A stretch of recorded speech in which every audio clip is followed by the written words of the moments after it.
Modelling के लिए कराची से लाहौर आने वाली इकरा सईद को शोहरत तो ना मिल सकी, लेकिन मौत मिल गई। पुलिस इकरा सईद का मोबाइल फोन अनलॉक करने में कामयाब हो गई है। इकरा सईद हसन बट, उस्मान और उमर नामी लड़कों से राबते में थी। लड़की को नशे की ज्यादती की वजह से अस्पताल लाया गया था।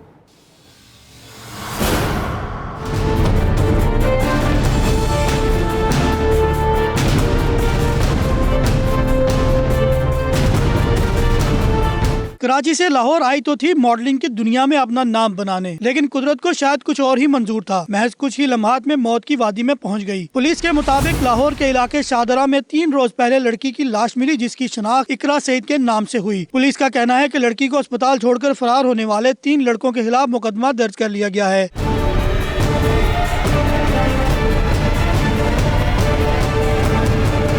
दूसरी जानिब पुलिस को इकरा का मोबाइल अनलॉक करने में कामयाबी मिली है, जिसमें इंकशाफ हुआ है कि इकरा का गुलशन रावी के 3 नौजवानों हसन बट, उस्मान और उमर के साथ राब्ता था और इकरा ने मज़कूरा अफराद के साथ आइस का नशा किया, लेकिन तबीयत खराब होने पर तीनों लड़के इकरा को अस्पताल छोड़कर फरार हो गए। पुलिस तफ्तीश के मुताबिक इकरा की मौत नशे की ज्यादती के बायस हुई, लेकिन ज्यादती के बारे में हतमी राय पोस्टमार्टम रिपोर्ट आने के बाद ही दी जाएगी। मुकदमा में नामजद मुलजिमान ने अबूरी जमानतें भी करवा रखी है। Our Mughal 92 news Lahore.